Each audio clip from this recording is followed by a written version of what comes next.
Hello students, my name is Deepak Garg and we are going to discuss NEET Chemistry paper which was held on 17th July 2022.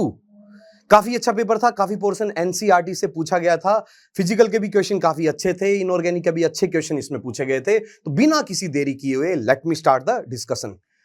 Hi, the question say at 298 Kelvin the standard electrode potential of copper, zinc, iron and silver are given। हमें ये चारों electrode जो है इनका reduction potential, standard reduction potential हमें given है। On the basis of standard electrode potential predict which of the following reaction can not occur. कौन सी reaction यहां नहीं हो पाएगी? तो हमें यहां इन रिएक्शन में ई नोट सेल निकालना है। अगर ई नोट सेल हमारा पॉजिटिव आता है तो रिएक्शन होगी, अगर ई नोट सेल हमारा नेगेटिव आता है तो हम बोल देंगे रिएक्शन नहीं होगी। तो सबसे पहले तो हम ये देखते हैं यहां पे कॉपर जो है, कॉपर +2 ऑक्सीडेशन स्टेट से +0 ऑक्सीडेशन स्टेट में जाता है, सिल्वर 0 से +1 ऑक्सीडेशन स्टेट में जाता है, यानी कॉपर का यहां रिडक्शन होता है। तो कॉपर का इलेक्ट्रोड पोटेंशियल हम लेंगे 0.34। इसमें से कैथोड में से एनोड का, एनोड पे ऑक्सीडेशन होता है, उसका स्टैंडर्ड इलेक्ट्रोड पोटेंशियल हमें माइनस कर देना है। सिल्वर के लिए आप देख सकते हैं ये वैल्यू 0.80 दे रखी है, तो आप इसमें -0.80 लेते हैं तो ये वैल्यू आपकी नेगेटिव आती है। तो आप बोल सकते हैं रिएक्शन 1 हमारी यहां पॉसिबल नहीं है, नहीं हो पाएगी।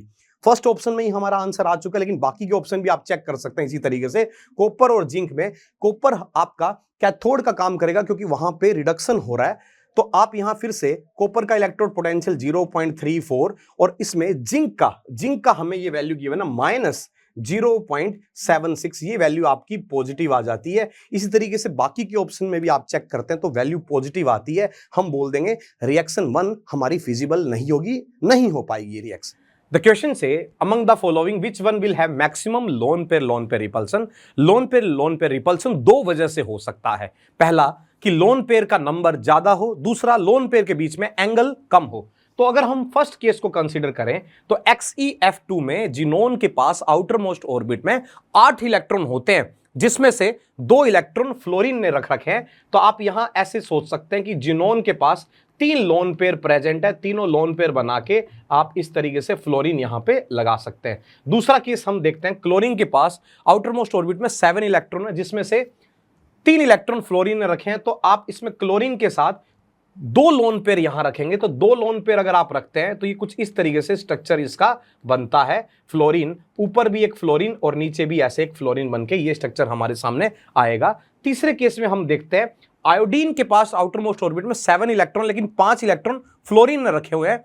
तो एक तरीके से उसके पास सिर्फ एक ही लोन पेयर है, तो ये तो किसी तरीके से आंसर हो ही नहीं सकता। एक लोन पेयर के साथ वो कैसे रिपल्सन करेगा दूसरे लोन पेयर के साथ।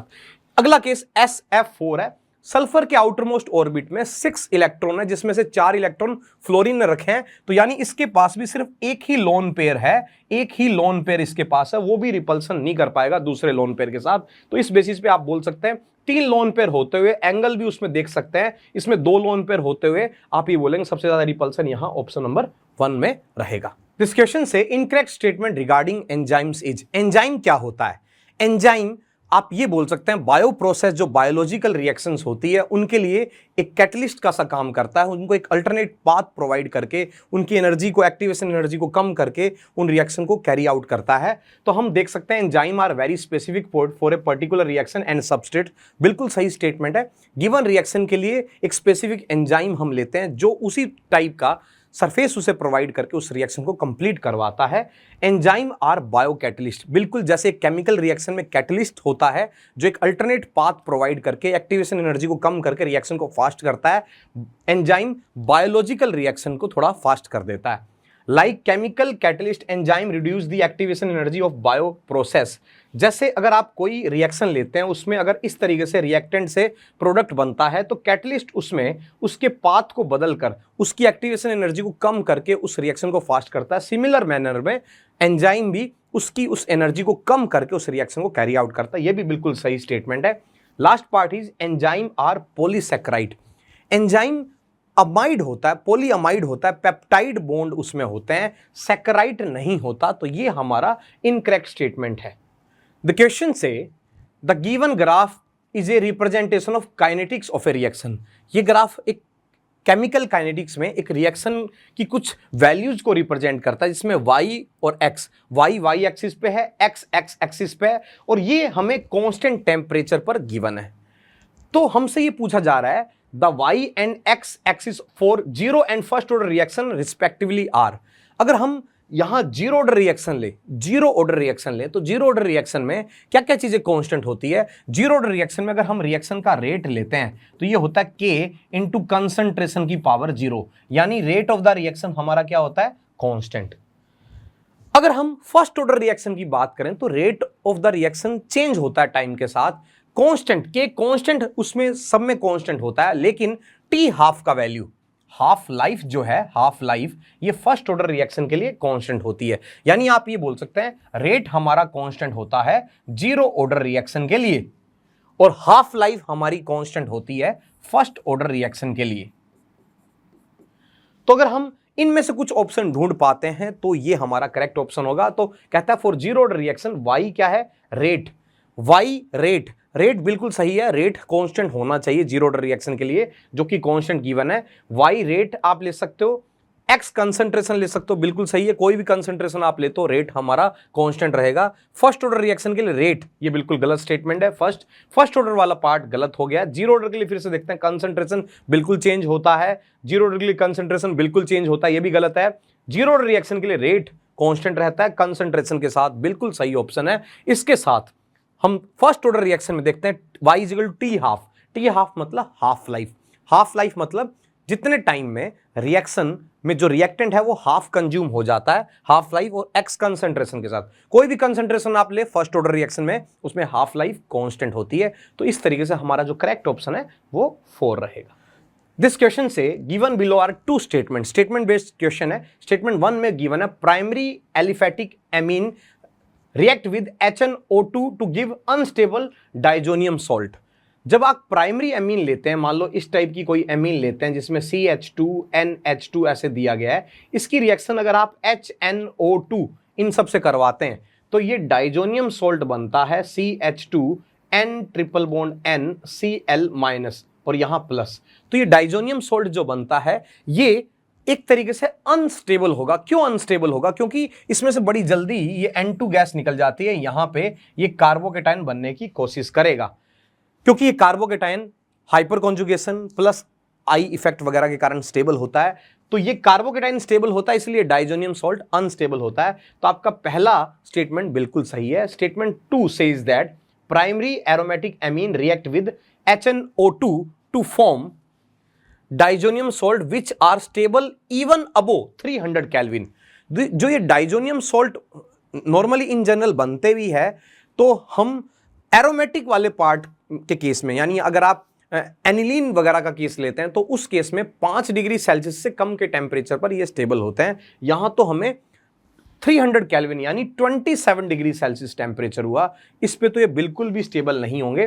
तो आप ये बोल सकते हैं ये सेकंड स्टेटमेंट हमारा बिल्कुल गलत है। तो इस बेसिस पे हम बोलेंगे स्टेटमेंट 1 तो हमारा करेक्ट है, स्टेटमेंट 2 इनकरेक्ट है। तो इस बेसिस पे हमारा फाइनल आंसर 4 रहेगा। द क्वेश्चन से IUPAC name of the complex, आपको कॉम्प्लेक्स दिया गया है, इसका IUPAC नेम हमसे पूछा गया है। तो सबसे पहले आप इसका नाम लिखने से पहले इसमें कैटायन और एनायन को डिवाइड कर लेते हैं। तो अगर हमें ये कॉम्प्लेक्स इस तरीके से दिया गया है 2 और दूसरा पार्ट है इसमें AgCN2 इस तरीके से, तो हम जो पार्ट पहले लिखते हैं वो एक्चुअली कैटायन होता है, पीछे लिखते हैं वो पार्ट एनायन होता है। अगर हम इसको कैटायन की तरह माने और हमें ये भी पता कि जो सिल्वर है, सिल्वर +1 ऑक्सीडेशन स्टेट में रहता है, Ag+O बनाता है। तो अगर हम इसको कैटायन माने और इसको एनायन माने तो H2O पर कोई चार्ज नहीं होने के कारण इसके ऊपर आप सिर्फ +1 चार्ज ले सकते हैं, +1। यानी आप ये कहेंगे कि सिल्वर यहाँ पे +1 ऑक्सीडेशन स्टेट में है। फिर से अगर मैं इस पे नेगेटिव चार्ज लेता हूं, क्योंकि मैंने उस पे पॉजिटिव चार्ज लिया है, इस पे नेगेटिव चार्ज लेता हूं, तो मैं देख सकता हूं Cn पे माइनस चार्ज होता है। 2 Cn के ऊपर नेगेटिव आने से इस Ag पे फिर से +1 ऑक्सीडेशन स्टेट है। +1 ऑक्सीडेशन स्टेट के लिए हम 1 लिखेंगे। तो आप यहां देख सकते हैं सीधा सीधा कि जिसमें भी दोनों केस में सिल्वर +1 ऑक्सीडेशन स्टेट में, वो हमारा पॉसिबल आंसर होगा। यानी थर्ड और सेकंड तो बिल्कुल ही इनकरेक्ट है। इसके बाद हम देखते हैं, पहले नाम जो लिखा जाता है वो कैटायनिक पार्ट का लिखा जाता है। डाई एक्वा सिल्वर 1 बिल्कुल ठीक है। डाई साइनो अर्जेनेट 1, ये नाम बिल्कुल डाई साइनो बिल्कुल मैच करता है इस पार्ट से, तो बिल्कुल करेक्ट नाम है इस फोर्थ पार्ट में भी देखते हैं, इसमें दे रखा डाइसाइनो, यानी एनायन का नाम उसने पहले लिख दिया है, कैटायन का नाम यहां पहले लिखा जाता है, तो हमारा करेक्ट आंसर 1 होगा। दिस क्वेश्चन से list 1 and list 2 are given. List 1 में ड्रग क्लास गिवन है, लिस्ट 2 में ड्रग मॉलिक्यूल गिवन है। सबसे पहले हमें गिवन है आंटासिड। आंटासिड स्टोमक में एसिडिटी को कम करता है। एंटीहिस्टामिन, ये जो वेरियस इन्फेक्शन होते हैं जैसे इन्फ्लुएंजा, कोल्ड, उन सब के ट्रीटमेंट में काम आता है। एनाल्जीज पेन किलर का काम करती है, और एंटी माइक्रोबियल, जो माइक्रोबियल ग्रोथ को कम करता है। तो आप ये देख सकते हैं एंटासिड में सिमेट्रिडीन आएगा, एंटीहिस्टामिन के अंदर सेल्डाइन, और एनाल्जीज में मॉर्फिन काफी कॉमन है, और एंटी माइक्रोबियल्स में सेल्वरासन। ये हमारा फाइनल आंसर है। दिस क्वेश्चन से given below are half cell reaction. 2 half cell reaction हमें गिवन है। Will the permanganate ion MnO4 liberate O2 from water in the presence of an acid. Acid की presence में क्या ये यहां पे इस केस में O2 लिबरेट करेगा? तो हम यहां ये देख सकते हैं कि Mn यहां +7 ऑक्सीडेशन स्टेट से +2 ऑक्सीडेशन स्टेट में जाता है। तो एक तरीके से ये यहां पे रिडक्शन परफॉर्म कर रहा है, और यहां पे E0 जो हमें गिवन है उसमें +2 से +7 में जाने वाला दिया गया है, जो कि उल्टा दिया गया है। यानी अगर आप इसमें रिडक्शन पोटेंशियल यहां लेंगे तो आप इसको उल्टा कर देंगे, MnO4- इससे आपको Mn+2 बनाना है, तो ये वैल्यू हमारी 1.510 वोल्ट आएगी। ये नेगेटिव वैल्यू थी, इसको आपने पॉजिटिव वैल्यू में बदल दिया, यानी ये आपका रिडक्शन पोटेंशियल है। इसी तरीके से हम यहां देख सकते हैं H2O से O2 हमें बनाना है, यानी क्वेश्चन में पूछा गया क्या H2O के साथ रखने से O2 बनेगा, तो हम ये देख सकते हैं O2- से O, जीरो ऑक्सीडेशन स्टेट में जाने को हम ऑक्सीडेशन बोल सकते हैं। यानी यहां पे जो हमें दे रखा है O2- 0 से -2 में जा रहा है, ये रिडक्शन पोटेंशियल ही हमारा है। तो इस केस में जब हम इस केस का रिडक्शन पोटेंशियल लिखते हैं तो O2 से H2O के साथ जो वैल्यू हमें गिवन है वो 1.223। तो हम यहां बस इतना देख लेते हैं, इस सेल का E0 सेल निकालकर अगर वो पॉजिटिव वैल्यू आती है तो ये रिएक्शन फिजिबल होगी। तो हम क्या करते हैं, reduction potential at cathode minus reduction potential at anode, दोनों को जब आप आपस में माइनस करेंगे तो ये वैल्यू आपकी आती है 0.287, जो कि एक पॉजिटिव वैल्यू है। तो हम बोल सकते हैं बिल्कुल यस ये होगा, और इसका E0 सेल 0.287 है, तो हमारा फाइनल आंसर सेकंड आ जाता है। दिस क्वेश्चन से list 1 product formed and list 2 reaction of carbonyl compound with. यहां पे हमें कुछ प्रोडक्ट गिवन है, और इसमें जो ये कंपाउंड है इनकी रिएक्शन हमें कार्बोनिल कंपाउंड से करवानी है। Carbonyl compound in general aldehyde या कीटोन को बोलते हैं। तो हम अगर इसमें एल्डिहाइड ले लें तो फर्स्ट कंपाउंड जिसमें आप NH2OH से अगर आप इसकी रिएक्शन करवाते हैं तो दोनों H इससे कंबाइन करके वाटर मॉलिक्यूल हटा के जो प्रोडक्ट बनाएंगे वो ऑक्जाइन टाइप का होगा। तो आप बोल सकते हैं इसकी मैचिंग इसके साथ आप कर सकते हैं। दूसरे केस में आपने एमीन लिया है, एमीन की अगर रिएक्शन अगर आप इस एल्डिहाइड या कीटोन से करवाते हैं तो फिर से वाटर मॉलिक्यूल यहां से हटते हुए जो प्रोडक्ट बनता है उसे हम सिर्फ बेस बोलते हैं। तीसरा एल्कोहल, अगर आप एल्कोहल से इसकी रिएक्शन करवाते हैं तो एल्कोहल से रिएक्शन के साथ कार्बोनिल कंपाउंड जैसे एल्डिहाइड कीटोन अगर आप लेते हैं तो इसके साथ एल्कोहल रिएक्ट करते हुए जैसे R-OH, अगर एल्कोहल इसके साथ रिएक्शन करता है तो इस तरीके से दो एल्कोहल OR- इसके साथ कनेक्ट कर जाते हैं जिसे हम एसिटल बोलते हैं। तो ये हमारा इसके साथ कनेक्ट करेगा। चौथा है साइनोहाइड्रिन, एल्कोहल ये जो एल्डिहाइड है इसके साथ HCN की जब आप रिएक्शन करवाते हैं तो इस टाइप का एक प्रोडक्ट बनता है जिसमें CN यहां कनेक्ट कर जाता है OH, ऐसे एक प्रोडक्ट बनता है जिसको हम साइनोहाइड्रिन बोलते हैं। तो ये हमारा इस पार्ट से कनेक्ट करेगा। तो इस बेसिस पे आप देख सकते हैं A का आएगा 4, B के लिए आपका आता है 3rd, और C के लिए आपका आता है सेकंड, और D के लिए आपका केस इसमें आता है फर्स्ट। तो इस बेसिस पे आपका फाइनल आंसर 1 रहेगा। दिस क्वेश्चन से RMgX plus CO2 dry ether की प्रेजेंस में Y एक प्रोडक्ट बनाता है। Y को H3O प्लस के साथ रखते हैं तो RCWH बनता है। What is Y in the above reaction? तो अगर यहां पे आप RMgX इसको लेते हैं तो हमें पता है कि R के ऊपर नेगेटिव चार्ज रहता है तो R CO2 के ऊपर अटैक करता है। RCO2 के ऊपर अटैक करता है जहां कार्बन पर डेल्टा प्लस चार्ज होगा, ये इसके ऊपर जैसे ही अटैक करता है तो इस पार्ट को यहां ब्रेक करके finally RC double bond O minus MgX इस टाइप से कंपाउंड बनाता है, जो कि अगले स्टेप में H3O प्लस के साथ रिएक्ट करते हुए हाइड्रोलिसिस के साथ RC डबल बॉन्ड OH यानी कार्बोक्सिलिक एसिड का फॉर्मेशन कर देगा। तो हम बोल सकते हैं ये हमारा जो कंपाउंड है ये एक्चुअल में Y होगा। तो इस बेसिस पे हम बोल सकते हैं हमारा फाइनल आंसर सेकंड आएगा। The question says identify the incorrect statement from the following. हमें यहाँ पे इनकरेक्ट स्टेटमेंट बतानी है। तो फर्स्ट स्टेटमेंट हमें गिवन है the shape of dxy dyz and dzx orbital are similar to each other. बिल्कुल ठीक है, तीनों में डबल डम्बल टाइप का बना रहता है। And the next part is dx² minus y square and dz² are similar to each other. जो dx² वाई स्क्वायर है इसमें डबल डम्बल होता है बिल्कुल इस तरीके से, लेकिन यहां पे जब dz² की बात करते हैं तो इस तरीके से ये शेप, यहां इसके चारों तरफ एक डिस्क भी बनती है, तो ये शेप में थोड़ा सा डिफरेंट रहता है। तो ये स्टेटमेंट हमारा कंप्लीटली सही नहीं है। स्टार्टिंग वाला पार्ट सही है, पीछे वाला पार्ट गलत है। तो ये हमारा कंप्लीट स्टेटमेंट अगर हम लें तो इनकरेक्ट स्टेटमेंट में आएगा। All the 5d orbital are different in size when compared to respective 4d orbital. बिल्कुल सही है, 5d ऑर्बिटल और 4d ऑर्बिटल में 5d ऑर्बिटल का साइज ज्यादा बड़ा होगा। All the 4d orbital have shape similar to respective 3d orbital. अगर साइज की बात करें तो डिफरेंट होता है, लेकिन शेप तो सबकी डम्बल में एक डिस्क, ये सारे ऑर्बिटल उनके 3d ऑर्बिटल वालों से सिमिलर दिखाई देंगे। नोड का पार्ट अगर आप कंसीडर ना करें तो in an atom all the 5 3d orbital are equal in energy in free state. जो 3d ऑर्बिटल होंगे, 3d के अंदर 5 ऑर्बिटल होंगे, वो डीजनरेट ऑर्बिटल होते हैं, उनकी एनर्जी आपस में इक्वल होती है। तो आप कहेंगे ये स्टेटमेंट भी हमारा सही है। हमसे इनकरेक्ट स्टेटमेंट पूछा है तो 1 हमारा फाइनल आंसर रहेगा। The question says Kjeldahl method for the estimation of nitrogen can be used to the estimation of amount of nitrogen in which of the following compound। हमें नाइट्रोजन का estimation करना है तो हम क्या देख सकते हैं कि जल्डाल मेथड में क्या रहता है, रिएक्शन के दौरान जो नाइट्रोजन प्रेजेंट है वो फाइनली NH3 के फॉर्म में कलेक्ट की जा सकती है। हम यहां देखेंगे कि पहले से NN बॉन्ड यहां बना हुआ है। NN बॉन्ड बनने के कारण ये फाइनली N2 में कन्वर्ट हो जाती है और NH3 की फॉर्म में कलेक्ट नहीं की जा सकती है। तो ये हमारा रिएक्शन नहीं दे पाएगा। इसमें ऑलरेडी NO2 के फॉर्म में वो गैस बनी हुई है जिसमें NH3 में उसे नहीं कन्वर्ट किया जा सकता।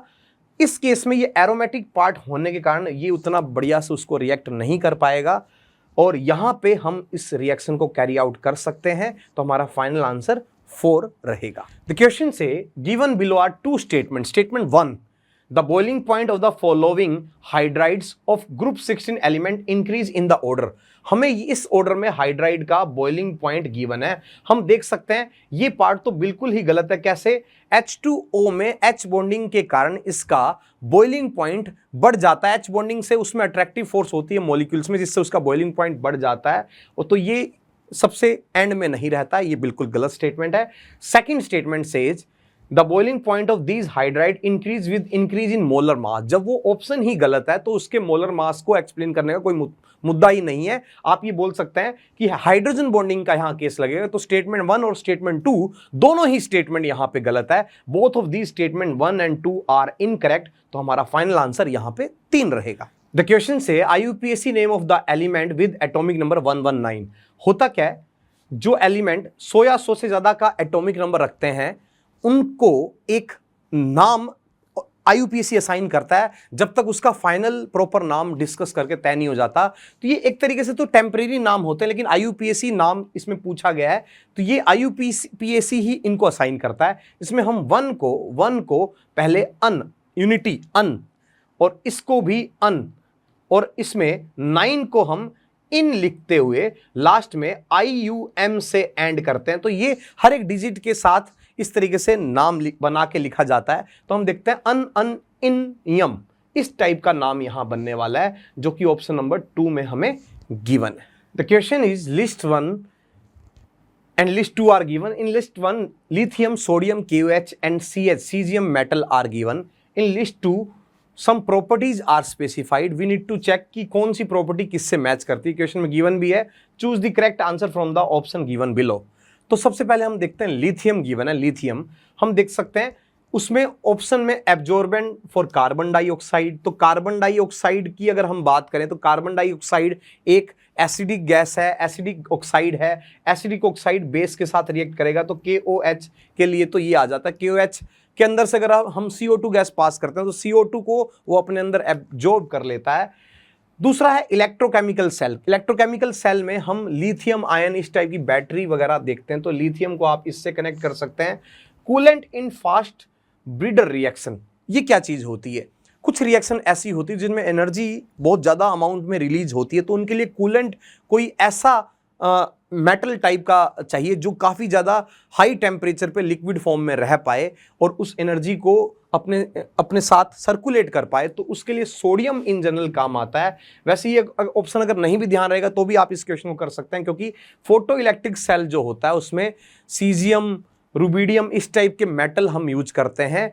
तो ये हमारा एक पार्ट ऐसे भी आप इसको कनेक्ट कर सकते हो। तो इस बेसिस पे आप देखेंगे ए के लिए हम ऑप्शन नंबर 2, ए के लिए हम ऑप्शन नंबर 2 रखेंगे, बी के लिए हम ऑप्शन नंबर 3 रखेंगे, सी के लिए हम ऑप्शन नंबर 1 रखेंगे और डी के लिए हम ऑप्शन नंबर 4 रखेंगे। इस बेसिस पे फाइनल आंसर हमारा 1 आ जाता है। The question is which of the following PV curve represent maximum work done.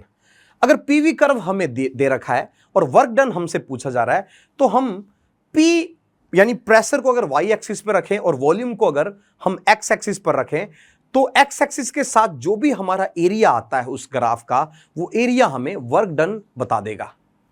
तो हम यहां देख सकते हैं इस ग्राफ में एरिया, ये वाला एरिया हमारा आता है।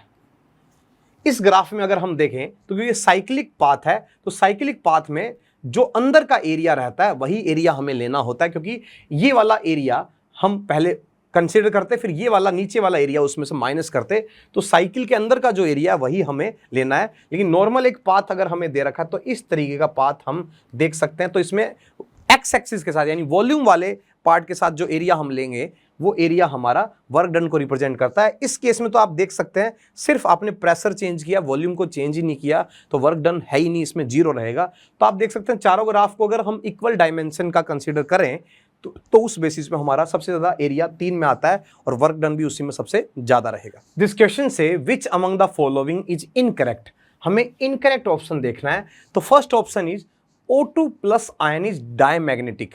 डायमैग्नेटिक के लिए इलेक्ट्रॉन की पेयरिंग बहुत जरूरी होती है। हमें पता है कि O2 यानी O2 के पास, एक ऑक्सीजन के पास 8 इलेक्ट्रॉन होते हैं, 2 ऑक्सीजन के पास 16 इलेक्ट्रॉन है, तो प्लस कर देने से उसके पास मात्र 15 इलेक्ट्रॉन है। तो 15 इलेक्ट्रॉन को पेयर कर पाना तो पॉसिबल ही नहीं है, तो आप डायरेक्टली इस आंसर को टिक कर सकते थे। आप ये बोल सकते हैं कि 14 इलेक्ट्रॉन मान लो पेयर होते भी तो 1 इलेक्ट्रॉन तो अनपेयर्ड रह ही जाता। तो साफ साफ दिखाई दे रहा है कि हमारा इनकरेक्ट ऑप्शन है। फिर भी हम बाकी ऑप्शन को देख लेते हैं।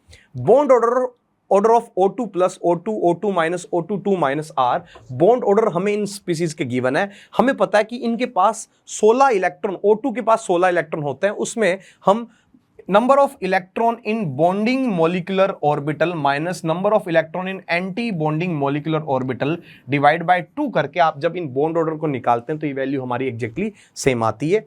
अगले केस में C2 molecule has 4 electron in 2 degenerate pi molecular orbital. C2 की अगर आप बात करते हैं C2 की, तो इसके पास टोटल 12 इलेक्ट्रॉन होते हैं। तो 12 इलेक्ट्रॉन को आप ऐसे लिख सकते हैं sigma 1s2 sigma star 1s2 sigma 2s2 sigma star 2s2। इसके बाद आप यहां लिखेंगे पाई 2px2 बराबर पाई 2py2। आप यहां देख सकते हैं 2 4 6 8 10 और 2 12 इलेक्ट्रॉन यहां हो चुके हैं। ये दोनों डीजनरेट यानी जिन ऑर्बिटल की एनर्जी सेम होती है, 4 इलेक्ट्रॉन इसके अंदर प्रेजेंट है, तो बिल्कुल सही ऑप्शन है ये भी। H2 के पास 2 इलेक्ट्रॉन होते हैं, एक इलेक्ट्रॉन दोनों H एटम के पास, प्लस का चार्ज आने से 1 इलेक्ट्रॉन कम हो गया है, तो आप ये बोल सकते हैं इसके पास 1 ही इलेक्ट्रॉन है, बिल्कुल सही ऑप्शन है। तो हमारा इनकरेक्ट ऑप्शन 1 आ जाता है। द क्वेश्चन से which of the following is suitable to synthesize chlorobenzene. हमें क्लोरोबेंजीन बनाना है इस रिएक्शन में। तो क्लोरोबेंजीन अगर आप बनाना चाहते हैं तो इस पार्ट में आप देखें कि नाइट्रोजन के पास लोन पेयर जरूर है, लेकिन HCl एक एसिड का काम करता है, तो ये एसिड बेस रिएक्शन हो सकती है। इसमें बेंजीन पर कोई भी स्पीसीज अगर अटैक करती है तो H+ कर सकती है, लेकिन वो इस लोन पेयर के साथ भी अटैक करके इस तरीके से PHNH4 + Cl- इस तरीके से कंपाउंड बन जाता है, कोई खास रिएक्शन आगे नहीं हो पाती। अगले केस में हम देखते हैं बेंजीन की Cl2 एनहाइड्रस FeCl3 के साथ रिएक्शन होती है। ये दोनों आपस में कंबाइन करके इस तरीके से Cl+ और FeCl4-, यानी ये एक तरीके से आप ये बोल सकते हैं लुईस एसिड का काम करता है, जो Cl+ जनरेट कर देता है, जो कि एक इलेक्ट्रोफाइल है। ये बेंजीन के ऊपर अटैक करके इसको फाइनली इस फॉर्म में कन्वर्ट कर सकता है, जिससे आपको क्लोरोबेंजीन मिलेगा। तो ये एक ऑप्शन हमारा होगा। इसी के साथ अगर हम फिनोल की रिएक्शन NaNO2HCl के साथ करवाते हैं तो इस केस में NO+ जनरेट होता है, जो एमीन यानी एनिलीन के ऊपर तो रिएक्ट करता है, लेकिन वहां फिनोल गिवन है, तो ये हमारा इनकरेक्ट ऑप्शन है। ऐसे ही रिएक्शन नहीं कर पाएगा। ये HCl बेंजीन पर कोई खास रिएक्शन नहीं कर सकता, ये भी हमारा इनकरेक्ट ऑप्शन है। तो हमारा फाइनल आंसर क्या आता है? सेकंड। द क्वेश्चन से match list 1 with list 2। List 1 में कुछ हाइड्राइड गिवन है, लिस्ट 2 में उनका नेचर गिवन है। हाइड्राइड में मैग्नीशियम, जर्मेनियम, बोरोन और HF गिवन है, इनके नेचर हमें गिवन है। तो हम देख सकते हैं मैग्नीशियम के साथ जो हाइड्राइड है वो आयनिक प्रवृत्ति का होगा, आयनिक नेचर का होगा, क्योंकि मैग्नीशियम उसे अपने इलेक्ट्रॉन डोनेट करके खुद पे पॉजिटिव और उस पर नेगेटिव चार्ज ज्यादा अमाउंट में रखेगा। इसके साथ हम देख सकते हैं Ge जर्मेनियम, ये जर्मेनियम कार्बन के नीचे आता है, तो आप ये बोल सकते हैं कि 4 इलेक्ट्रॉन की शेयरिंग के साथ इसमें कोई भी इलेक्ट्रॉन की डेफिशिएंसी नहीं है, तो इलेक्ट्रॉन प्रिसाइज आप इसको बोल सकते हैं। B2H6 आप ये बोल सकते हैं डाइबोरेन इसको बोला जाता है। इसमें 3 हाइड्रोजन एक बोरोन पर ऐसे लगे रहते हैं, तो ये इलेक्ट्रॉन डेफिशिएंट होता है, इसलिए बनाना बॉन्ड का भी फॉर्मेशन इस तरीके से करता है। तो आप ये बोल सकते हैं इलेक्ट्रॉन डेफिशिएंट वाले नेचर में आता है। और HF की अगर हम बात करें तो इलेक्ट्रॉन रिच स्पीसीज ये हुआ, क्योंकि इसके पास आप ये बोल सकते हैं HF जो है उसमें H+ ने अपने इलेक्ट्रॉन भी डोनेट कर रखे हैं, F के पास माइनस का चार्ज भी ज्यादा रहेगा, तो इसमें छोटा साइज होने के कारण उसमें इलेक्ट्रॉन रिच फ्लोरीन ज्यादा रहेगा। तो आप इस बेसिस पे फाइनल आंसर ये बोल सकते हैं A में आपका 4 आएगा, A में आपका 4 आता है, B के अंदर आपका 1 आएगा, C में आप 2 लिख सकते हैं और D में आप यहां पे 3 लिखेंगे। तो फाइनल आंसर आपका 2 रहेगा। द क्वेश्चन से given below are 2 statement. Statement 1, in the coagulation of negative sol the flocculation power of the 3 given ion in the order of. आप यहां देख सकते हैं तीनों पे पॉजिटिव चार्ज गिवन है, जिस पे जितना पॉजिटिव चार्ज है नेगेटिव चार्ज से इंटरेक्ट करने की पावर, उसकी कैपेसिटी उतनी ज्यादा होगी। तो बिल्कुल सही स्टेटमेंट है। Statement 2 says that in the coagulation of positive sol the flocculation power of these salt is in the order. यहां देख सकते हैं नेगेटिव वाले को हमें देखना है, इस पे -2, -1, -2 और -3 चार्ज है। जितना चार्ज ज्यादा होता उतनी पावर ज्यादा होती है। यहां रिवर्स ऑर्डर दे रखा है, तो ये स्टेटमेंट हमारा गलत है। तो फर्स्ट स्टेटमेंट हमारा सही है, सेकंड गलत है। तो final answer will be 4। Question से which one is not correct mathematical equation for Dalton's law of partial pressure? Here P is the total pressure of the gaseous mixture। तो हमें पहले पार्ट में दे रखा है PI, यानी फर्स्ट या आई gas का जो भी है पार्शियल प्रेशर गिवन है। XI is the mole fraction of ith gas in the mixture, PI is the pressure of ith gas in the pure state. अगर ith गैस का प्योर स्टेट में जो प्रेशर उसको उसके मोल फ्रैक्शन से multiply करें तो उसका जो प्रेशर आता है, ये तो राउट्स लॉ की एक्सप्लेनेशन बैठती है, ये हमारी डाल्टन लॉ की एक्सप्रेशन नहीं थी। डाल्टन ने तो हमें ये बताया था कि 2 या 2 से ज्यादा गैस अगर मिक्सचर की फॉर्म में प्रेजेंट है तो अगर वो नॉन रिएक्टिव है तो उनका पार्शियल प्रेशर सिंपली आप ऐड कर सकते हो। एक तो ये स्टेटमेंट था, बिल्कुल ठीक स्टेटमेंट है। दूसरा, आप इंडिविजुअल गैस का प्रेशर निकाल के, इंडिविजुअल गैस का प्रेशर हमारा कैसा होगा, जैसे पी आप निकालते हैं तो उसका मोल RT/V, ये स्टेटमेंट भी हमारा ठीक है। इसके साथ अगर आप टोटल प्रेशर को उसके मोल फ्रैक्शन से मल्टीप्लाई कर दें तो आपके पास उसी गैस का पार्शियल प्रेशर आ जाएगा। यानी सिर्फ गैसियस फॉर्म में हमें ये इक्वेशन दी गई थी। तो आप देख सकते हैं स्टेटमेंट 2, 3 और 4 तो सही है। हमसे क्वेश्चन में इनकरेक्ट या नॉट करेक्ट स्टेटमेंट पूछा, तो 1 हमारा फाइनल आंसर रहेगा। द क्वेश्चन से the incorrect statement regarding chirality is. Incorrect statement हमसे पूछा गया है, a racemic mixture show 0 optical rotation. बिल्कुल सही है, रेसमिक मिक्सचर में पॉजिटिव और नेगेटिव रोटेशन का नेट चेंज 0 आ जाता है। In SN1 reaction yield 1-1 mixture of both enantiomer. Actual में तो SN1 रिएक्शन में स्लाइटली थोड़ा सा डिफरेंस रहता है, पार्शियल रेसमाइजेशन आप बोल सकते हैं, थोड़ा सा उसमें डिफरेंस रहता है। लेकिन अगर हम इन ऑप्शंस में बाकी ऑप्शंस को भी एक बार कंपेयर कर लें तो ज्यादा बेटर रहेगा। The product obtained by SN2 reaction of haloalkane having chirality at the reactive site so an inversion of configuration. SN2 reaction अगर हम लेते हैं तो अगर हम SN2 रिएक्शन लें और एल्किल हैलाइड टाइप का कंपाउंड हम लेंगे तो अपोजिट साइड से अटैक करने के बाद उसमें इन्वर्जन होगा। बिल्कुल ठीक है ये स्टेटमेंट भी। Enantiomer are superimposable mirror image of each other. Enantiomer की जो बेसिक डेफिनेशन है उसमें लिखा होता है कि non super imposable mirror image of each other. तो अगर हम इन चारों ऑप्शन को ध्यान से देखें तो फोर्थ बिल्कुल गलत स्टेटमेंट है। सेकंड में आप माइन्यूट सा चेंज उसमें बोल सकते हैं, लेकिन अगर हम सिंगल ऑप्शन की बात करते हैं तो सबसे जो इनकरेक्ट पार्ट है वो फोर्थ है, इसलिए हम फोर्थ को फाइनल आंसर के तौर पर कंसीडर करेंगे। द क्वेश्चन से which of the following statement is not correct about diborane.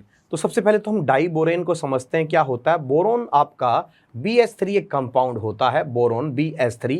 इस BH3 वाले कंपाउंड का दूसरे एक BH3 वाले कंपाउंड के साथ इंटरेक्शन, या आप ये कह सकते हो ये इस तरीके से अपने एक ऑर्बिटल का यूज करते हुए ये बनाना बॉन्ड टाइप का स्ट्रक्चर यहां बना लेता है, जिसको हम डाइबोरेन B2H6 बोलते हैं। इसके लिए स्टेटमेंट हम देखते हैं, हमसे नॉट करेक्ट स्टेटमेंट पूछा गया है। Both the boron atom are sp2 hybridised.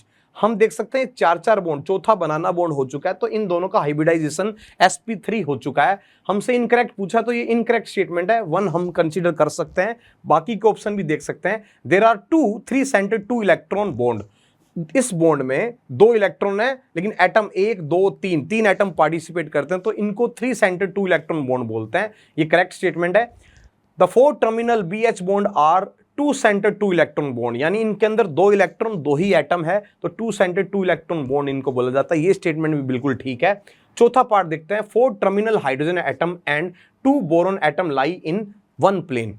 अगर हम इन तीनों की और इन तीनों की बात करें तो बिल्कुल एक प्लेन में आएगा। ये दोनों H प्लेन के परपेंडिकुलर होते हैं। दिस क्वेश्चन से identify the incorrect statement from the following. हमें इस पार्ट में इनकरेक्ट स्टेटमेंट यहां पता करना है। The first statement is lithium is stronger reducing agent among the alkali metal. Lithium की अगर आप देखते हैं तो एक तरीके से आयनाइजेशन एनर्जी तो कम होती है, लेकिन Li+ बनने के बाद आप ये बोल सकते हैं उसकी हाइड्रेशन एनर्जी सॉल्वेंट के अंदर वो बड़ी जल्दी बनना चाहेगा, हाइड्रेशन एनर्जी ज्यादा होती है, इसलिए बेटर रिड्यूसिंग एजेंट होता है। बिल्कुल सही स्टेटमेंट है। Statement second, it says alkali metal react with water to form their hydroxide. तो अल्कली मेटल जो होते हैं, जैसे आप लिथियम, सोडियम, पोटेशियम, रुबिडियम ये सब लेते हैं, ये बड़ी जल्दी वाटर के साथ रिएक्ट करके NaOH और साथ में H2 गैस का फॉर्मेशन करते हैं। आप ये भी बोल सकते हैं कि अगर अल्कली मेटल को आप वाटर में डालते हैं तो बड़ी जल्दी रिएक्ट करके हाइड्रोजन गैस रिलीज करते हैं और उसको जो एनवायरमेंटल की ऑक्सीजन होती है उसके साथ वो रिएक्ट करके जलने लगता है। Oxidation number of K in KO2 is +4। यहां पे हम देख सकते हैं जो पोटेशियम है वो केवल 1 इलेक्ट्रॉन डोनेट करते ही नोबल गैस कॉन्फ़िगरेशन अचीव कर लेता है। इसमें ये K+ होता है और O2 minus state, O2 minus की फॉर्म में होता है और ये K+ होता है। तो यहां पे +4 ऑक्सीडेशन स्टेट गलत है, हमें इनकरेक्ट स्टेटमेंट ही चूज करना था। थर्ड हमारा करेक्ट आंसर है, इनकरेक्ट स्टेटमेंट है। Fourth says ionization enthalpy of alkali metal decrease from top to bottom in the group. जब आप टॉप टू डाउन जाते हैं तो आप ये बोल सकते हैं साइज बढ़ने के कारण इलेक्ट्रॉन निकालना थोड़ा इजी रहता है, इसलिए उनकी आयनाइजेशन एनर्जी डिक्रीज होगी। बिल्कुल सही स्टेटमेंट। तो हमारा फाइनल आंसर यहां 3 होगा। दिस क्वेश्चन से which statement regarding polymer is not correct. हमें इनकरेक्ट स्टेटमेंट यहां चूज करना है। तो फर्स्ट स्टेटमेंट से थर्मोसेटिंग पॉलीमर आर रीयूजेबल। जो पॉलीमर हीट करने पर मेल्ट किया जाए और उसको नई शेप दे दी जाए उससे रीयूजेबल पॉलीमर बोल सकते हैं, लेकिन थर्मोसेटिंग पॉलीमर को सिर्फ आप एक ही बार सेट कर सकते हैं। तो ये हमारा इनकरेक्ट ऑप्शन है। हमारा फाइनल आंसर भी यही होगा, लेकिन बाकी के ऑप्शन भी देखते हैं। इलास्टोमर है polymer chain held together by weak intermolecular force. बिल्कुल सही बात है। इलास्टोमर की आप शेप चेंज कर सकते हैं क्योंकि उनमें जो इंटरमोलिकुलर फोर्सेज होती है वो वीक होती है। फाइबर में हाई टेंसाइल स्ट्रेंथ होती है। बिल्कुल ठीक है, फाइबर में स्ट्रेंथ जो होती है वो ज्यादा होती है, ये भी सही ऑप्शन है। Thermoplastic polymer are capable of repetitively softening and hardening on heating and cooling respectively. तो थर्मोप्लास्टिक जो होते हैं उनको आप गर्म करते हैं तो वो सॉफ्ट हो जाते हैं, क्योंकि उनकी फोर्सेज जो होती है, नॉर्मल अट्रैक्टिव फोर्सेज जो होती है, वो टूट जाता है और आप उसको नई शेप भी दे सकते हैं। ये भी हमारा करेक्ट ऑप्शन है। तो फाइनल आंसर हमारा 1 आएगा, जो कि इनकरेक्ट था। This question says pH of solution containing 50 millilitre of 0.1 molar sodium acetate and 0.1 molar acetic acid is given. PK हमें गिवन है, तो हम यहां देख सकते हैं इस क्वेश्चन में CH3 COOH हमें गिवन है और साथ में CH3 C double bond ONA, यानी एक वीक एसिड और उसका सोल्ट अगर गिवन हो तो इससे हमारा बफर बनता है। बफर के लिए हम एसिडिक बफर के लिए pH निकालने के लिए ये फॉर्मूला यूज करते हैं, pH is equal to pKa plus log, ऊपर आप यहां पे मोल लेते हैं सॉल्ट के और नीचे आप यहां पे मोल लिखते हैं किसके, एसिड के, जो वीक एसिड है उसके मोल लिखते हैं। आप कंसंट्रेशन भी लिख सकते हैं, लेकिन उस तरीके से करने से क्वेश्चन थोड़ा लेंथी हो जाता है। आप सिंपली इसमें मोल लिख के भी इस पार्ट को कंप्लीट कर सकते हैं। तो आप यहां देखते हैं पीके आपको गिवन है 4.57, आप लिखते हैं प्लस लॉग, ऊपर सॉल्ट के मोल लिखते हैं। तो हम यहां देखते हैं सॉल्ट की जो कंसंट्रेशन है वो 50 मिलीलीटर 0.1 मोलर सोडियम एसीटेट, यानी आप इसमें 0.1 उसकी मोलैरिटी है इंटू 50/1000, आपने ऊपर की तरफ उस सॉल्ट के मोल लिख दिए हैं और नीचे कह रहा है उसका वॉल्यूम तो 50 मिलीलीटर ही था, तो 0.01 इंटू 50/1000। तो इस तरीके से इस पार्ट को सोल्व करने से वहां पे log 10 आ जाता है। log 10 आपका 1 होगा, आप लिखेंगे 4.57 प्लस 1, आपकी वैल्यू 5.57, ये फाइनल pH हमारा आ जाता है। तो इस बेसिस पे आपका जो फाइनल आंसर है वो सेकंड रहेगा। दिस क्वेश्चन से what mass of 95% pure CaCO3 will be required to neutralize 50 millilitre of 0.5 molar HCl solution according to the following reaction. हमें यहां एक रिएक्शन गिवन है, इस रिएक्शन में अगर आप इस CaCO3 का वेट अगर W मानते हैं तो ये वेट हमारा सिर्फ 95% प्योर है, तो ये प्योर वेट हमारा इतना होगा CaCO3 का। इसी तरीके से HCl, जो HCl गिवन है, इस HCl के लिए हमारे पास जो कंसंट्रेशन है 0.5 मोलर और साथ में 50 मिलीलीटर इसको ऐसे दिया गया है। तो आप दोनों ही पार्ट में अगर इनके मोल निकाल लेते हैं तो मोल कैसे आएगा, इसका मोल आता है W इंटू 95/100 और इसको आप 100 से डिवाइड कर दो तो आपके पास CaCO3 का मोल आ चुका है प्योर फॉर्म में। जो हमने W वेट लिया वो एक्चुअली इम्प्योर वेट है CaCO3 का, हमें प्योर वेट लेना है CaCO3 का जो कि 95% ही है उसका, और उसका मोल निकालने के लिए आपने CaCO3 के मास से उसको डिवाइड कर दिया है, मास नंबर से। और इसमें मोल निकालने के लिए आप मोलैरिटी इनटू वॉल्यूम लिखेंगे जो कि आपका लीटर में होगा। तो दोनों चीजों के आपने यहां पे मोल निकाल लिए। एक बार मोल निकालने के बाद जब हम स्टोकियोमेट्री वाला फॉर्मूला यूज करते हैं जिसमें आप मोल CaCO3 डिवाइड बाय 1 और आप यहां लिखेंगे मोल HCl डिवाइड बाय 2, इनके कोफिशिएंट, जैसे CaCO3 का कोफिशिएंट 1 है, इसका कोफिशिएंट 2 है, इनसे जब डिवाइड करके ये वैल्यू आप रखते हैं तो ये वैल्यू हमारी आती है W हमारा यहां आता है 1.32 ग्राम हमारा फाइनल आंसर आ जाता है। तो हमारा फाइनल आंसर 3 होगा। द क्वेश्चन से choose the correct statement, both diamond are graphite are used as a dry lubricant. तो डायमंड तो 3D नेटवर्क स्ट्रक्चर होता है, ग्रेफाइट भी होता है, लेकिन ग्रेफाइट में एक लेयर दूसरी लेयर पे स्लिप होती है, इसलिए उसको लुब्रिकेंट की तरह यूज कर सकते हैं। डायमंड तो काफी हार्ड फॉर्म में होता है, एक लेयर दूसरी लेयर पे स्लिप होती भी नहीं, लेयर उसमें बनती भी नहीं है। तो आप ये कह सकते हो ये स्टेटमेंट हमारा गलत है, दोनों नहीं करेंगे, ग्रेफाइट सिर्फ करेगा, तो ये हमारा इनकरेक्ट स्टेटमेंट है। Statement 2 says that diamond and graphite have 2 dimensional network. नहीं, डायमंड में तो 3 डायमेंशनल ही होता है, ग्रेफाइट में 2D होता है, 2-3 लेयर आपस में एक दूसरे के ऊपर रखी रहती है, वो स्लिप करती है। तो ये स्टेटमेंट भी हमारा इनकरेक्ट है। Statement 3 says diamond is covalent and graphite is ionic. Both covalent type के कंपाउंड होते हैं जिसमें आपस में ये सारे कोवेलेंट बॉन्ड से कनेक्टेड होते हैं, ये स्टेटमेंट भी हमारा गलत है। Diamond is sp3 hybridised. Diamond में जो कार्बन एटम है वो दूसरे 4 कार्बन एटम से कनेक्टेड होता है, लेकिन ग्रेफाइट में कार्बन एटम इस तरीके से रिंग फॉर्म में प्रेजेंट रहेगा जिसमें बीच बीच में ऐसे डबल बॉन्ड कार्बन के साथ प्रेजेंट रहते हैं। तो आप ये बोल सकते हैं कार्बन का हाइब्रिडाइजेशन इसमें sp2 और डायमंड में sp3 होता है, तो ये हमारा करेक्ट ऑप्शन है। द क्वेश्चन से which compound among the following is not an aromatic compound. Aromatic compound के लिए साइक्लिक रेजोनेंस होना चाहिए, उसके साथ 4n+2 पाई इलेक्ट्रॉन उसके अंदर होने चाहिए, यानी इलेक्ट्रॉन उसमें 2 हो सकते हैं, 6 हो सकते हैं, 10 हो सकते हैं। तो यहां देखें दोनों सिग्मा बॉन्ड साथ साथ आ जाने से साइक्लिक रेजोनेंस इसमें नहीं है, तो ये हमारा नॉन एरोमेटिक कंपाउंड है, ये हमारा आंसर हो सकता है।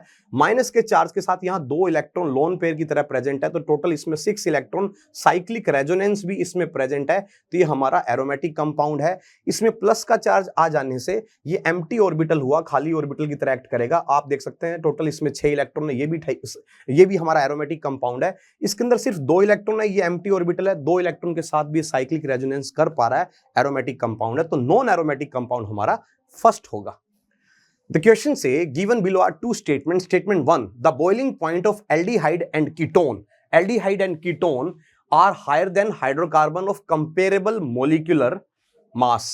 कह रहा है एल्डिहाइड एंड कीटोन का जो बॉइलिंग पॉइंट है वो हाइड्रोकार्बन से ज्यादा होता है। बिल्कुल सही बात है, क्योंकि इसमें डाइपोल डाइपोल इंटरेक्शन होता है। Because of weak molecular association in aldehyde and ketone due to dipole dipole interaction के कारण ऐसा होता है। बिल्कुल सही स्टेटमेंट है। Statement 2 says that boiling point of aldehyde and ketone are lower than alcohol of similar molecular mass due to the absence of H bonding. तो अगर आप नॉर्मली एक एल्डिहाइड और कीटोन को देखते हैं तो इस तरीके से double bond O, double bond C, double bond O मिलता है, जिसमें कोई एच बॉन्डिंग तो नहीं है, क्योंकि एच बॉन्डिंग के लिए ऑक्सीजन, फ्लोरीन, नाइट्रोजन, इन सब पे हाइड्रोजन कनेक्टेड होना चाहिए। यहां पे ऑक्सीजन के साथ कोई हाइड्रोजन कनेक्टेड नहीं है। अगर आप अल्कोहल लेते हैं तो ROH यानी ऑक्सीजन के साथ हाइड्रोजन कनेक्टेड होने के कारण एच बॉन्डिंग यहां प्रेजेंट होती है। एच बॉन्डिंग रिलेटिवली काफी स्ट्रॉन्ग बॉन्डिंग होती है इन नॉर्मल डाइपोल डाइपोल और नॉर्मल वंडरवाल फोर्सेस के कंपैरिजन में। और नॉर्मली अगर हम हाइड्रोकार्बन लें तो हाइड्रोकार्बन में इस तरीके से कार्बन चेन प्रेजेंट होती है, कोई खास तरीके का उसमें इंट्रैक्शन फोर्सेस नहीं होता, जो कि सिर्फ वंडरवाल फोर्सेस से एक्सप्लेन किया जाता है। तो आप ये बोल सकते हैं कि इनका नॉर्मली बॉइलिंग पॉइंट इस रेंज में होना चाहिए। तो हम बोल सकते हैं both the statement are correct. The question says gadolinium has a low value of third ionisation enthalpy because of. तो सबसे पहले तो हम उसका इलेक्ट्रॉनिक कॉन्फ़िगरेशन लिख सकते हैं। उसमें जो उससे पहले नोबल गैस आता है जीनोन, आप यहां लिखेंगे 4F7, फिर 5D1 और 6S2। ये इसका इलेक्ट्रॉनिक कॉन्फ़िगरेशन है। हम यहां देख सकते हैं कि अगर हम इन 2 इलेक्ट्रॉन और फिर ये तीसरा इलेक्ट्रॉन अगर इनको यहां से निकाल लें तो ये stable half field electronic configuration बनता है। तो इसके बेसिस पे हम बोल सकते हैं कि बिल्कुल ये 3 इलेक्ट्रॉन बड़ा आसानी से यहां पे दे देगा। तो बोल सकते हैं हाई बेसिक कैरेक्टर जिसका इससे कोई रिलेशन नहीं है, स्मॉल साइज में काफी बड़ा रहता है। हाई एक्सचेंज एंथैल्पी, ये एक्सचेंज एंथैल्पी इलेक्ट्रॉन के एक्सचेंज के कारण ऐसा पॉसिबल है। ये स्टेबल इलेक्ट्रॉनिक कॉन्फ़िगरेशन है। हाई इलेक्ट्रोनेगेटिविटी इसका भी कोई रिलेशन यहां नहीं है। ये हाफ फील्ड होने के कारण आप इसमें बोल सकते हैं कि सिमेट्री आ जाती है, उसमें एक्सचेंज, एनर्जी एक्सचेंज काफी इजीली होता है। तो इससे आप इसको फाइनली थर्ड ऑप्शन को यहां फाइनली आंसर के तौर पे रख सकते हैं। द क्वेश्चन से given below are 2 statements, one is labelled as assertion A, the other is labelled as reason. Assertion reason based question भी पूछे जा रहे हैं। इसको ऑब्जेक्टिव बना के ऑब्जेक्टिव के साथ इन क्वेश्चंस को पूछा जा रहा है। इसमें देखो असर्शन A में हमें दिया है ICL is more reactive than I2। अगर हम ICL को एक्चुअल में देखें, ICL को और I2 को देखें, तो हम यहां बोल सकते हैं ये पोलर कंपाउंड होता है। पोलर कंपाउंड होने के कारण यहां पे डेल्टा माइनस डेल्टा प्लस आता है। पोलर कंपाउंड नॉन पोलर के रिस्पेक्ट में ज्यादा रिएक्टिव होते हैं। बिल्कुल सही स्टेटमेंट है। रीजन इसमें ये दे रखा ICL bond is weaker then II bond. तो एक्चुअली आप इस कॉन्सेप्ट को ऐसे नहीं अप्लाई कर सकते। ICL बॉन्ड वीक तो नहीं बोल सकते आप, एनर्जी में ज्यादा रहता है, लेकिन ये अगर क्वेश्चन हम एनसीईआरटी के बेसिस पर करें तो एनसीईआरटी में ये स्पेसिफाई किया कि अगर 2 डिफरेंट एटम अगर रहते हैं तो वो बॉन्ड वीक हो जाता है। बट मुख्य कारण इसका यहां पे यही रहता है कि पोलैरिटी होने के कारण ये ज्यादा रिएक्टिव होता है। तो आप ये बोल सकते हैं कि एनसीईआरटी के बेसिस पे हम ये बोल देंगे कि असर्शन का जो रीजन है वो बिल्कुल ठीक है। इस बेसिस पे हमने दोनों करेक्ट देते हुए reason is the correct explanation of A, ये वाला ऑप्शन यहां हमने फाइनली रखा है। हो सकता है इस क्वेश्चन में कुछ चेंजेस दिए जाएं, लेकिन एनसीईआरटी के बेसिस पे मैं आपको इसका फाइनल आंसर सेकंड दे रहा हूं। एक्चुअली ये पोलैरिटी की वजह से ऐसा होता है। द क्वेश्चन से given below are 2 statement, one is labeled as assertion and the other is labeled as reason. assertion में दिया है in a particular point defect an ionic solid is electrically neutral even if few of the cation are missing from its unit cell. अगर cation missing होते हैं अपनी location से तो जो डिफेक्ट्स होते हैं उसमें केटाइन या तो दूसरी लोकेशन पे पाए जाते हैं, वॉइड्स में पाए जाते हैं, या उनका पोजीशन कोई दूसरा आयन ले लेता है, या इलेक्ट्रॉन के साथ टोटल चार्ज तो बैलेंस किया जाता है, इलेक्ट्रिकली तो वो न्यूट्रल रहता ही है। रीजन दिया है in ionic solid Frenkel defect arises due to dislocation of cation from its lattice site to interstitial site maintaining overall electrical neutrality। तो ये स्टेटमेंट रीजन भी बिल्कुल ठीक लग रहा है, लेकिन दोनों का आपस में एक दूसरे से रिलेशन नहीं, क्योंकि ये एक पर्टिकुलर डिफेक्ट की बात कर रहा है। तो आप ये बोल सकते हैं कि both assertion and reason are correct but reason is not the correct explanation of assertion, क्योंकि वो किसी एक डिफेक्ट की बात कर रहा है, बाकी सारे डिफेक्ट की बात नहीं कर रहा है। तो हमारा फाइनल आंसर यहां पे 3 लेंगे। द क्वेश्चन से इन वन मोलल आपको दिया गया, मोलल मतलब स्मॉल m, यानी आप इसमें मोलैलिटी लेंगे। Solution that contain 0.5 mole of a solute there is. तो इस क्वेश्चन को तो आपको डायरेक्टली कर देना चाहिए था बिना किसी कैलकुलेशन के। आप ये सोच सकते हैं मोलैलिटी की क्या डेफिनेशन होती है। अगर आप एक मोल सोल्यूट यहां लेते हैं, 1 मोल सोल्यूट लेते हैं, तो इसके अंदर 1 केजी यानी 1000 ग्राम हमारा यहां पे सोलवेंट होता है। तो क्वेश्चन में हमें गिवन है, इसके प्लेस पे आपने यहां 0.5 मोल लिया है, तो इसे भी हम आधा कर देंगे, 500 ग्राम सोलवेंट, यानी आपको 500 ग्राम सोलवेंट यहां ले लेना चाहिए। अगर पानी वगैरह की बात करता तो हो सकता था उसमें वॉल्यूम को भी लिया जा सकता था, लेकिन सिर्फ जो डेफिनेशन है उसके बेसिस पे हम कहेंगे मोल को आधा कर दिया तो सोलवेंट का वेट भी आधा हो जाएगा, 500 ग्राम। The question say given below are 2 statements. Statement 1, the acidic strength of monosubstituted nitrophenol is higher than phenol because of the electron withdrawing group nitro। तो हम यहां अगर बात करें तो अगर एक नाइट्रो ग्रुप फिनोल पर लगा है, चाहे वो ऑर्थो पर लगे, मेटा पर लगे या पैरा पे लगे, तो NO2 ग्रुप अपने -I और -M दोनों ही इफेक्ट के चलते उसके ऊपर इलेक्ट्रॉन डेंसिटी कम कर देगा और H+ हटने के बाद जो नेगेटिव चार्ज रहता है उसको स्टेबल बना देता है। तो आप सही बोल रहे हैं, ये एसिडिक स्ट्रेंथ उसकी बढ़ा देगा, बिल्कुल ठीक है। Ortho nitrophenol, Meta nitrophenol and para nitrophenol will have same acidic strength as they have one nitro group attached to the phenolic ring। अगर हम इसको ऑर्थो पर लगाते हैं, मेटा पर लगाते हैं और पैरा पर लगाते हैं, तो डिस्टेंस के साथ I इफेक्ट चेंज होता है, पोजीशन के साथ -M इफेक्ट भी चेंज होता है। तो आप इनकी एसिडिक स्ट्रेंथ का ऑर्डर सेम नहीं ले सकते, डिफरेंट आएगा। तो इस बेसिस पे आप बोल सकते हैं स्टेटमेंट 1 सही है, स्टेटमेंट 2 गलत है, statement 1 is correct, statement 2 is incorrect. तो हमारा फाइनल आंसर 4th रहेगा। The question say given below are 2 statements. Statement 1, in Lucas test primary, secondary and tertiary alcohol are distinguished on the basis of their reactivity with concentrated HCl, ZnCl2 known as Lucas reagent। होता क्या है, Lucas reagent in सभी compounds के साथ react करता है, इनके reaction के टाइम को लेकर हम इनमें प्रेडिक्ट कर सकते हैं कौन प्राइमरी, सेकेंडरी, टर्सरी टाइप का रहेगा। तो फर्स्ट स्टेटमेंट बिल्कुल सही है। Second statement says primary alcohol are most reactive and immediately produce turbidity at room temperature of the reaction with Lucas reagent. होता क्या है, लुकास रिएजेंट इनमें अल्कोहल वाला पार्ट हटाकर R+ बनाता है, तो R+ जितना जल्दी बनता है रिएक्शन उतनी फास्ट होगी। तो हम कह सकते हैं टर्सरी अल्कोहल अगर होता तो कैटायन जल्दी बनता, ज्यादा स्टेबल होता है, जल्दी बनता, इसलिए ये सेकंड स्टेटमेंट हमारी गलत है। तो हम बोलेंगे first statement is correct but second statement is incorrect. तो हमारा फाइनल आंसर यहाँ पे 4 आएगा। द क्वेश्चन से match list 1 with list 2। List 1 में कुछ और हमें गिवन है, लिस्ट 2 में उनका कॉम्पोजिशन गिवन है। तो हम यहाँ देख सकते हैं हेमेटाइट जो और होता है उसको Fe2O3 से हम रिप्रेजेंट करते हैं। मैग्नेटाइट जो और होता है ये आपका Fe3O4 को रिप्रेजेंट करता है, और कैलामाइन जो और है ये जिंक के लिए रहता है ZnCO3, और इसके बाद कार्नेलाइट जो है ये एल्युमिनियम को रिप्रेजेंट करता है। तो इस बेसिस पे आप इसका ये फाइनल आंसर ए में हमारा 3rd आएगा, ए में 3rd, बी में आप फर्स्ट ले सकते हैं, सी में आप सेकंड और डी में 4th। तो हमारा फाइनल आंसर यहाँ 3rd रहेगा। द क्वेश्चन से 3O2 gas is in equilibrium with 2O3 gas for the above reaction at 298 Kelvin.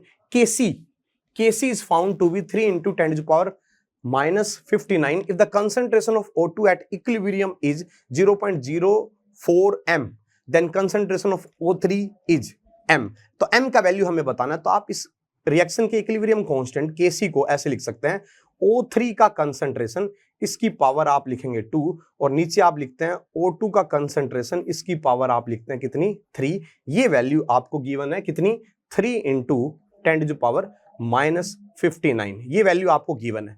तो इसी पार्ट में आप देख सकते हैं जो O2 है, इस O2 का कंसंट्रेशन हमें गिवन है, O2 का कंसंट्रेशन है 0.04. तो इस तरीके से आप O3 का कंसंट्रेशन निकालेंगे तो आप लिखते हैं 3 into 10 to the power minus 59, और इसको मल्टीप्लाई कर देंगे 0.04, इसकी पावर आप 3 लिखते हुए. तो जब आप इस पार्ट को सोल्व करते हैं तो आपका ये value 4.38 into 10 to the power minus 32 आता है. आप डायरेक्टली इस वैल्यू को पावर के टर्म्स में भी कंपेयर कर सकते हैं. आप देखेंगे जब आप पावर लेते हैं तो ये पावर, इसकी पावर ये आगे कैलकुलेट करने के बाद माइनस 64 के आसपास आती है. उसका आधा करेंगे तो आप इस पावर वाले वैल्यू से भी डायरेक्टली कंपेयर करके बिना कोई खास कैलकुलेशन किए इसका आंसर सेकंड टिक कर सकते हैं. For a first order reaction A2 product, initial concentration of A given है, final concentration of A is also given, which is carried out in 5 minutes. So rate constant हमें बताना है इस रिएक्शन में in minute minus 1 unit. तो सबसे पहले तो हम फर्स्ट ऑर्डर रिएक्शन के लिए फॉर्मूला लिखते हैं ln A naught by AT, इसकी वैल्यू होती है KT. क्या होती है KT. तो इसमें आप ln को log के टर्म्स में कन्वर्ट करते हैं तो ये आपका आएगा 2.303 log A नोट का वैल्यू हमें गिवन है कितना 0.1.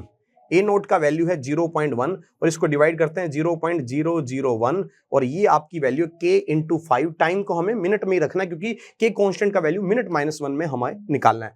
ये 10 टू द पावर 2 आएगा तो log 10 टू द पावर 2 हमारा 2 होता है 2.303 इंटू 2 बाय 5. ये हमारा रेट कांस्टेंट K का वैल्यू है. तो ये सोल्व करने पर 0.9 समथिंग आता है, तो आप इस बेसिस पर थर्ड ऑप्शन टिक कर सकते हैं. द क्वेश्चन से correct IUPAC name of the following compound. तो सबसे पहले तो हम ये कोशिश करते हैं नेमिंग में कि जो फंक्शनल ग्रुप है हमारा, उस फंक्शनल ग्रुप को हम छोटा नंबर दें. तो इसमें आप देख सकते हैं 1 2 3 1 2 3 4. इस साइड से अगर आप नंबर देते हैं 1 2 3 4 5 6, तो इस बेसिस पे आपका फंक्शनल ग्रुप छोटा नंबर यहां एक्वायर करता है. उसके बाद ब्रांच सब्स्टिट्यूएंट उनके नंबर हम देख सकते हैं वो उसी तरीके से मिलेंगे. फंक्शनल ग्रुप को प्रायोरिटी पर रखते हुए उसे नंबर देना होता है. अब आप देख सकते हैं 1 पे आपका ब्रोमो लगा है जो कि अल्फाबेटिकल ऑर्डर में भी पहले आता है. फिर आप देख सकते हैं क्लोरो और मिथाइल में पहले क्या आएगा क्लोरो, तो 5 पे आप देख सकते हैं क्लोरो लगा है. फिर आप देख सकते हैं 4 पे मिथाइल लगा है, 4 पे मिथाइल लगा है, और इसमें टोटल 6 कार्बन थे तो आप इसमें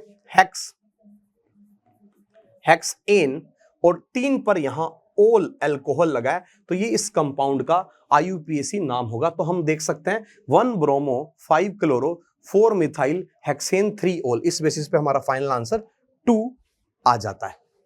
द क्वेश्चन से if radius of second Bohr orbit of He plus ion is 1.05.8 picometer, what is the radius of third Bohr orbit of Li plus 2 ion?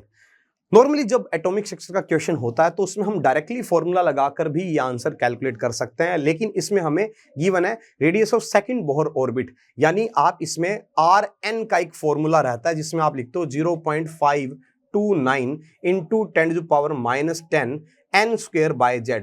इस फॉर्मूला के तहत जो आंसर आएगा वो मीटर में आएगा. ये फॉर्मूला हम लगा सकते हैं, लेकिन क्वेश्चन में ऑलरेडी हमें रेडियस गिवन है सेकंड बोहर ऑर्बिट की, यानी R2 हमें गिवन है किसके लिए He प्लस के लिए. तो आप लिखोगे K कांस्टेंट, आप लिखोगे K कांस्टेंट सेकंड ऑर्बिट के लिए बोला है तो 2 square n square by z helium के लिए 2 रहेगा. तो ये हमारा पहला पार्ट है. इसी तरीके से आप दूसरा पार्ट जब लिखते हैं इसमें लिखेंगे radius of third Bohr orbit R3 अगर आप निकालेंगे तो ये आएगा K इंटू 3 का square n square third Bohr orbit, और लिथियम के लिए z का वैल्यू कितना होता है 3.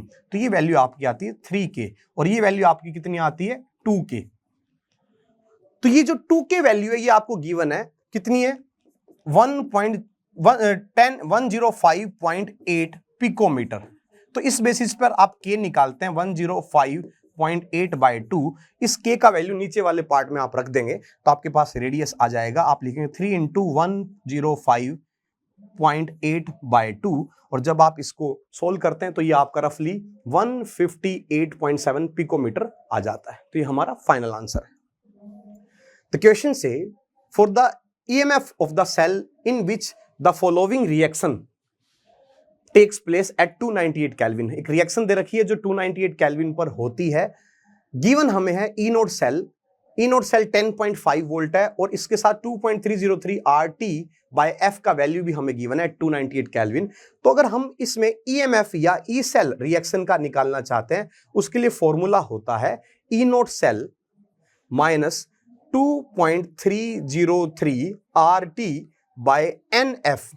NF यहां लिखते हैं log Q। Q यहां पे रिएक्शन कोएफिशिएंट होता है। तो जब हम इसका वैल्यू देख पा रहे हैं इस वाले पार्ट का N, इस वाले पार्ट का वैल्यू हमें ऑलरेडी गिवन है 0.059। ये ई नोट सेल हमें 10.5 गिवन है। 10.5 माइनस ये वाली वैल्यू है 0.059। एन यहां पे कितने इलेक्ट्रॉन का एक्सचेंज यहां करता है तो आप देख सकते हैं सिल्वर यहां पे 2 इलेक्ट्रॉन और निकल यहां पे 2 इलेक्ट्रॉन। सिल्वर के क्योंकि 2 एटम थे तो एन का वैल्यू आप 2 लिख सकते हैं। लोग लिखते हुए रिएक्शन कोएफिशिएंट Q आप यहां लिख लेंगे।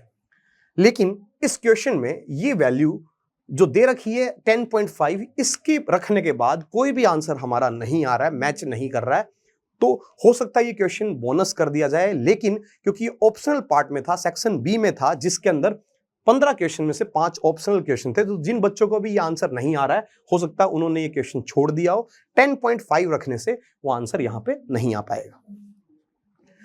क्वेश्चन से a 10 litre flask contains 64 gram oxygen at 27 degree Celsius assuming O2 gas is behaving ideally, the pressure inside the flask in bar is। तो हम इसके लिए फॉर्मूला लगाएंगे PV is equal to nRT। PV is equal to nRT। तो हमसे pressure पूछा गया है तो हम लिखते हैं nRT/V। nRT/V। n यहां पे number of mole of gas है। हम देखते हैं 64 ग्राम गैस हमें गिवन है, तो अगर O2 के हमें मोल निकालने हैं तो W/M के तहत आप O2 गैस के मोल निकाल सकते हैं।